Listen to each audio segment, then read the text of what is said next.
नमस्कार। आप देख रहे हैं संतोष पाठक ऑफिशियल। मैं हूं आपके साथ शिव कुमार मिश्रा। मेरे साथ हैं संतोष पाठक जी। स्वागत और अभिनंदन। बहुत बहुत धन्यवाद शिव जी। और संतोष पाठक ऑफिशियल यूट्यूब प्लेटफॉर्म के भी तमाम दर्शकों को नमस्कार। और बहुत बड़ी खबर लेकर आपके सामने आए। बहुत लंबा इस वीडियो को नहीं रखेंगे, सिर्फ हमारे साथ 14-15 मिनट जरा जुड़ जाइए। एक बड़ी खबर, बहुत बड़ी खबर है इस देश की राजनीति से जुड़ी और भारतीय जनता पार्टी की राजनीति से जुड़ी। बिहार विधानसभा चुनाव का नतीजा, सबसे पहला नतीजा बिहार विधानसभा चुनाव का भारतीय जनता पार्टी पर पड़ गया। भारतीय जनता पार्टी के अंदर मैंने कहा था कि हलचल एकदम से शुरू हो गई है। बम्पर जीत के बाद तो एक बम्पर सी हलचल शुरू हो गई है और एक बड़े राजनीतिक तूफान की आहट अब सुनाई देने लगी है। हमेशा की तरह शुरुआत शिव जी करेंगे। सिर्फ हमारे साथ अगले 15 मिनट तक बने रहिएगा, क्योंकि सिर्फ हम आज तथ्यों की बात करेंगे, कोई इसमें अलग नहीं। हम मुद्दे से भी अलग, क्योंकि कई चीजें हम आपको बताते हैं ताकि नई जानकारी आपको मिलते रहे। लेकिन आज सिर्फ फोकस डिबेट, सिर्फ 15 मिनट हमारे साथ बने रहिएगा। जी शिव। आज बड़ी बात है कि कई दिनों से कई प्रोग्राम हमने किए और हम और संतोष जी के वो प्रोग्राम बाकायदा आप Santosh Pathak official, Shiv Kumar Mishra official, special coverage news पर सबूतों के तौर पर देख सकते हैं। संतोष जी ने कहा था कि बिहार का चुनाव उत्तर प्रदेश की सियासत पर पड़ेगा। सियासत का ऊंट कब किस करवट बैठ जाए किसी को भी भरोसा नहीं होता है। अभी एक पत्रकार हैं, उनके साथ संतोष जी ने प्रोग्राम किया है, नवनीत मिश्रा। उन्होंने कई शब्द और कई ऐलान किए और उनके कई सटीक निकले, जैसे उपराष्ट्रपति को लेकर, अभी बिहार को लेकर। लेकिन जो बिहार को लेकर उनका आंकड़ा था, बीजेपी का सर्वे था, वो 145 था, लेकिन सीटें जा रही हैं अब 200 पार। तो ये आकलन ठीक नहीं है कि उन्हें भी नहीं पता था इतनी बड़ी जीत हो जाएगी। नहीं, ये सर्वे बीजेपी को भी नहीं पता था। ये नहीं, शिव जी सर्वे बीजेपी। नहीं नहीं, तो ये तो केवल ज्ञानेश कुमार ही बता सकते हैं कैसे हुआ। भाई हाँ, वो चुनाव आयुक्त हैं, वो बता सकते हैं क्या हुआ है, कैसे हुआ, खेल हुआ कि पट्टा हुआ। लेकिन उत्तर प्रदेश के अधिकारियों ने आज पहली बार एक ऐसा काम किया है जिससे सभी पत्रकार अचंभित हैं। क्या बदल गया निजाम? क्या बदलेगा काम? कौन होगा उत्तर प्रदेश का अगला सुल्तान? क्यों बदल रहे हैं रुख? क्या हुआ? मैं सीधा संतोष पाठक जी के पास पहुंचूंगा कि आपकी कही हुई बात सत्य नजर आ रही है। क्या होगा? अगले कुछ दिन उत्तर प्रदेश के बड़ी महत्वपूर्ण भूमिका में होंगे। क्या यूपी में भी कोई बड़ा बदलाव दिखेगा? क्या अधिकारियों ने उसका आगाज कर दिया है संतोष जी? बिल्कुल। अधिकारी से ज्यादा बेहतर कोई इस चीज को नहीं समझ सकते। एक तरफ उत्तर प्रदेश के मुख्यमंत्री योगी आदित्यनाथ अपने पूर्व मुख्य सचिव को एक बड़ी जिम्मेदारी देने की तैयारी कर रहे हैं। और मैं लगातार कह रहा था, आपने सही कहा कि दर्शक हमारे पुराने वीडियो देख सकते हैं। मैंने कहा था कि बिहार का विधानसभा चुनाव का यह नतीजा इस देश में कई नेताओं की किस्मत तय करेगा और इसके साथ ये भी तय करेगा कि उत्तर प्रदेश में दो नेताओं में से कौन रहेगा, किसकी विदाई होगी। मैंने सीधे सीधे कहा था, योगी आदित्यनाथ और केशव प्रसाद मौर्य में से कौन यूपी में रहेगा, कौन दिल्ली आएगा, ये बिहार का विधानसभा चुनाव का नतीजा तय करेगा। और ब्रजेश पाठक के बारे में मैंने कहा था, ना वो 3 में है ना 13 में है, वो लड़ते किसी से नहीं है। महाराज जी चाहे जितनी बार उनका नाम छोड़ दे पोस्ट में, चाहे जितनी बार उनका नाम लिखना, उनको टैग करना पोस्ट में भूल जाए, लेकिन ब्रजेश पाठक कार्यकर्ता है। कार्यकर्ता के तौर पर वो बहुत अच्छा रिजल्ट दे सकते हैं, तो वो देते हुए नजर आएंगे। लेकिन अब बिहार विधानसभा चुनाव के बाद यूपी में क्या बदलाव आ गया? कुछ दिन पहले एक दीपोत्सव हुआ था ना अयोध्या वाला, शिव जी याद है? उत्तर प्रदेश के अधिकारियों ने और यही सूचना विभाग के अधिकारियों ने दोनों उप मुख्यमंत्रियों की तस्वीर और फोटो, ना फोटो लगाई थी, ना नाम लिखा था। ना उन्होंने ब्रजेश पाठक का नाम लिखा था, ना उन्होंने केशव प्रसाद मौर्य का नाम। योगी के आगे उनको कुछ समझ नहीं आता था, योगी के पीछे कुछ उनको समझ नहीं आता था। योगी योगी योगी, इससे ज्यादा कुछ समझ नहीं आता था। अखबारों के संपादकों को मैसेज भेजना, व्हाट्सएप करना, चैनल के संपादकों को मैसेज भेजा, व्हाट्सएप करना, और सिर्फ योगी योगी योगी ही की जय जयकार करते हुए नजर आते थे। महाराष्ट्र का चुनाव हुआ, हरियाणा का चुनाव हुआ, राजस्थान का चुनाव हुआ, मध्य प्रदेश का चुनाव हुआ, छत्तीसगढ़ का चुनाव हुआ, दिल्ली का चुनाव हुआ। हर चुनाव के बाद योगी की टीम हमें ये बताती थी कि इतनी जगह महाराज जी ने रैली करी और इतनी जगह पे हमें जीत हासिल हुई। वो ना केशव प्रसाद मौर्य का जिक्र करते थे, ना वो ब्रजेश पाठक का जिक्र करते थे। उनके लखनऊ से जो सांसद है राजनाथ सिंह, उनके बारे में भी कुछ नहीं बताया जाता था। लेकिन आज बड़ा गजब हो गया। अधिकारी पहले ही भाप जाते हैं कि बदलाव आने वाला है। आज बड़ा गजब हो गया। अखिलेश यादव ने एक पोस्ट किया, अखिलेश यादव ने नई रणनीति की घोषणा की, बीजेपी में हलचल बढ़ी। बीजेपी को समझ में आ गया कि अब आपको पीडीए से लड़ना है तो पीडीए की तरफ जाना होगा, आपको कल्याण सिंह वाले दौर में जाना पड़ेगा, राजनाथ सिंह वाला दौर। राजनाथ सिंह जब मुख्यमंत्री थे, बीजेपी का ऐसा भट्टा बिठा के गए कि 13-14 साल तक बीजेपी सत्ता में नहीं आई। और फिर वही दौर गलती हो गई कि आपने योगी आदित्यनाथ को थमा दिया। अब योगी आदित्यनाथ ऐसा भट्टा बिठा रहे हैं कि अगर चुनाव में जाएंगे तो फिर वापस कई सालों तक आने की वापसी की नौबत नहीं आएगी। अब उनको समझ में आ गया। आज अधिकारी इसको भाप गए और अधिकारियों ने क्या किया, अधिकारियों ने बाकायदा जो उनकी ब्रॉडकास्ट लिस्ट है उसमें उन्होंने पहले तो भेजा योगी आदित्यनाथ वाला, लेकिन उसके बाद उन्होंने केशव प्रसाद मौर्य की बाइट भेजी। उस बाइट के साथ साथ बड़ा दिलचस्प बता दूं कि टैक्स भी भेज दिया। केशव प्रसाद मौर्य की सिर्फ बाइट ही नहीं भेजी, बल्कि केशव प्रसाद मौर्य का टैक्स भी भेज दिया और इस अपील के साथ कि भैया इसको चलाओ। अब अगर महाराज जी को छोड़ के, मुख्यमंत्री को छोड़ के अधिकारी कह रहे कि उप मुख्यमंत्री को चलाओ, जिनकी बाइक चलाने से ज्यादा रुकवाने का प्रयास अधिकारी किया करते थे, तो इसका मतलब अधिकारी समझ गए हैं योगी जाने वाले हैं, केशव आने वाले हैं। अब योगी कैसे जाएंगे, कब जाएंगे, राजी खुशी से जाएंगे, हंसी खुशी से जाएंगे, विधायक दल की बैठक में केशव प्रसाद मौर्य के नाम की पर्ची योगी आदित्यनाथ ही खोलेंगे या फिर योगी आदित्यनाथ को उमा भारती की तरह विदा होना पड़ेगा, ये योगी आदित्यनाथ को तय करना है। लेकिन तकरीबन पटकथा लिखी जा चुकी है कि योगी को जाना होगा। केशव प्रसाद मौर्य एक बड़ी भूमिका में आ रहे हैं और योगी अगर राजी खुशी जाएंगे शिवजी और वो पर्ची खोल देंगे केशव प्रसाद मौर्य की अगर यूपी के बीजेपी और एनडीए गठबंधन के विधायक दल की बैठक में, तो फिर केंद्र की राजनीति में आएंगे, उन्हें एक बड़ा मंत्रालय दिया जाएगा। एक बड़ा मंत्रालय, ज्यादा संभावना इस बात की है कि हो सकता है जितना मैं समझ पा रहा हूँ नॉर्थ या साउथ ब्लॉक में से कोई मंत्रालय होगा। लेकिन अगर वो अड़ गए, लेकिन अगर वो लड़ गए, लेकिन अगर वो उमा भारती की तरफ भड़क गए, तो फिर क्या होगा ये बीजेपी में देखते हैं। कल्याण सिंह बाहर हुए तो कहाँ रहे, क्या हालत हो गई उनको, एक लोकसभा चुनाव जीतने के लिए मुलायम सिंह के साथ जाना पड़ा। उमा भारती बाहर हुई तो क्या हालत हो गई उनकी, ये भी सबने देखा। भारतीय जनता पार्टी से जो भी नेता बाहर हुआ उनकी हालत क्या थी, ये सबने देख लिया। तो एक बड़ा बदलाव, एक बड़े बदलाव की आहट और बिहार के चुनाव का सबसे पहला असर भारतीय जनता पार्टी की अंदरूनी राजनीति में और देश के सबसे बड़े राज्य उत्तर प्रदेश में पड़ता हुआ नजर आ रहा है। और बस कुछ दिनों की बात है, कुछ दिनों का इंतजार है, उत्तर प्रदेश में पूरा का पूरा निजाम बदला हुआ नजर आएगा। शुरुआत तो आज अधिकारियों ने कर दी है क्योंकि उन्होंने मौसम को भाप लिया है।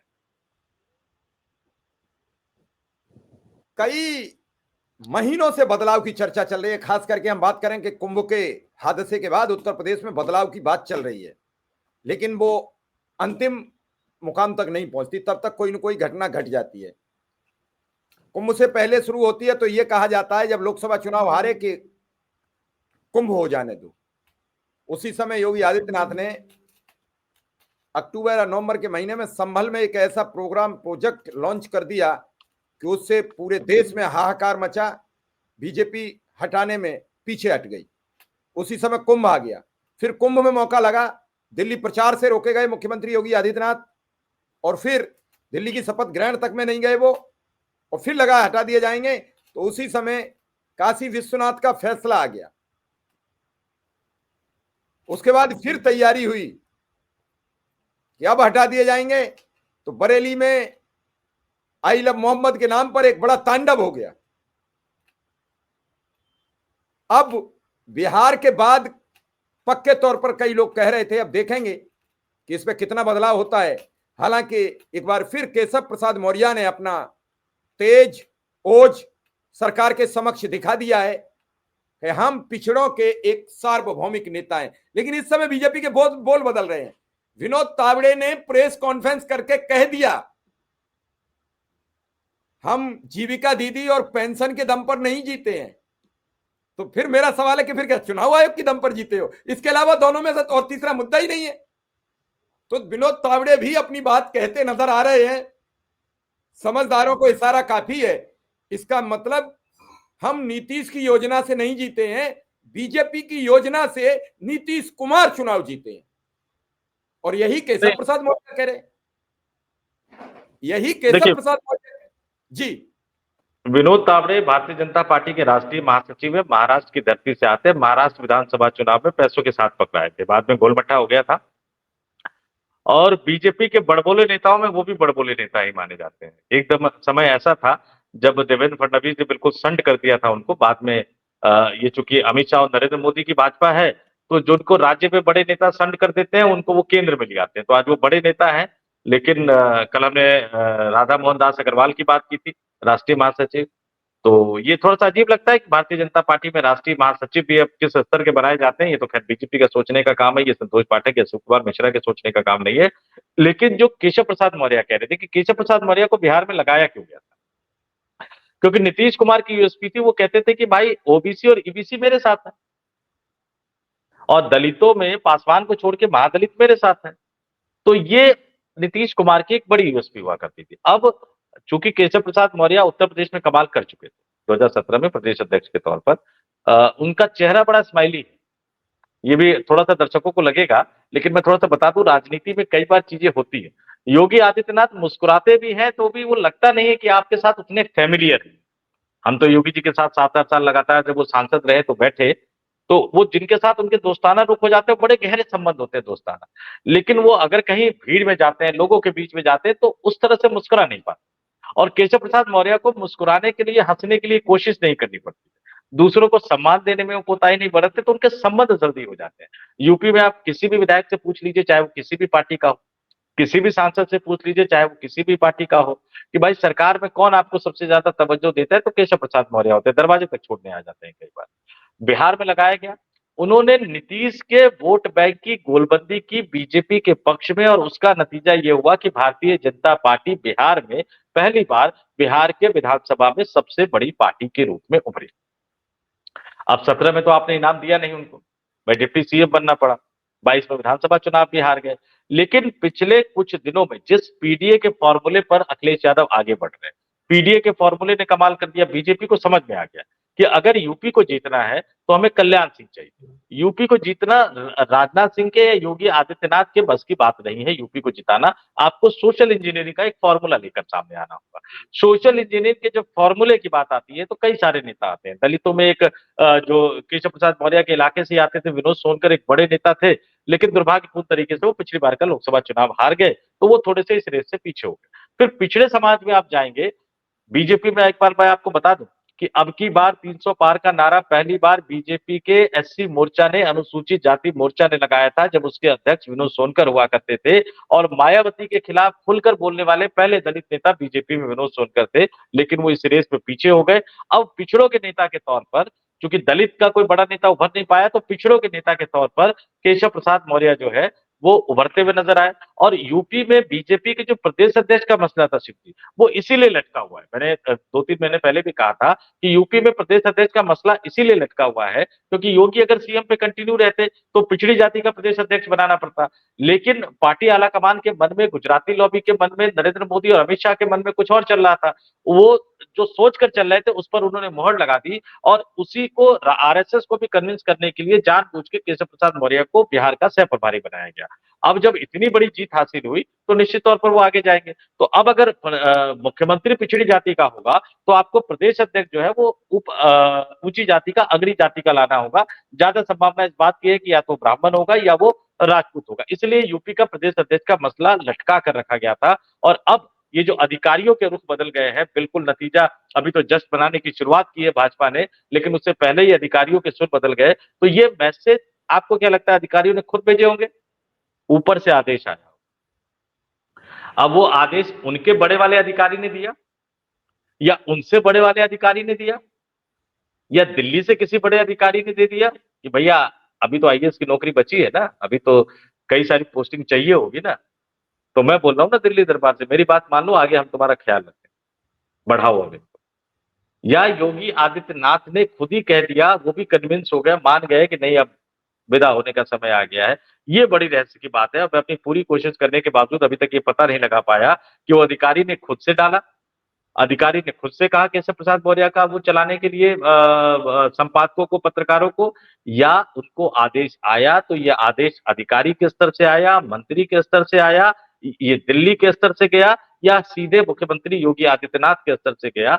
ये इस सवाल के जवाब में बहुत कुछ छुपा हुआ है कि यूपी में जो सत्ता का ट्रांजेक्शन है, जो फेरबदल है, जो मुख्यमंत्री का बदलाव है, वो स्मूथली हो जाएगा, या लड़ झगड़ कर होगा, शांतिपूर्ण तरीके से होगा, या हंगामा होके होगा? लेकिन अब उस तरह की वो जो कहते हैं कि वो बेला जो अंतिम घड़ी है वो आ गई। और ध्यान रखिएगा, मैं बार बार वही कह रहा हूं कि कुंभ के हादसे में योगी आदित्यनाथ भगवा वस्त्रधारी एक मठ के महंत ने जो गलती की, भगदड़ की संख्या छुपाकर जो गलती की, मृतकों की संख्या छुपाकर, ये उनके राजनीतिक जीवन का सबसे बड़ा ब्लंडर है। और जिसने भी उनको सलाह दी, मैंने उस दिन भी कहा था जब ये कुंभ का हादसा हुआ था, उस अधिकारी को, योगी आदित्यनाथ को हमेशा के लिए साइड कर देना चाहिए। क्योंकि सच स्वीकार, जवाहरलाल नेहरू जैसे नेता ने भी सच स्वीकार कर लिया था चीन की लड़ाई में, तो क्या उनका कद कम हो गया था क्या?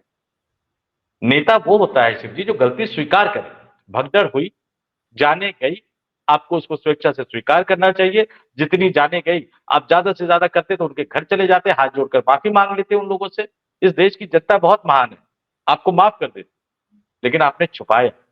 कुंभ जैसे महाकुंभ जैसे आस्था का संगम, आस्था का महासंगम, ये भारी पड़ गया है कहीं ना कहीं योगी आदित्यनाथ पर। तो बेला आ गई है, अंतिम घड़ी आ गई है, संकेत मिल गया है। अब टोल आर्मी जो हमें गरियाने के लिए आना चाहती है, आ जाओ भाइयों, गरियाओ और कहो कि हम सही कह रहे हैं कि गलत कह रहे हैं, लेकिन तथ्यों पे बात करना, तथ्यों पे बात करना और तथ्य पे हमें झूठा साबित करने की कोशिश करना। और इंतजार करो, हमारी बात सच साबित होने जा रही है।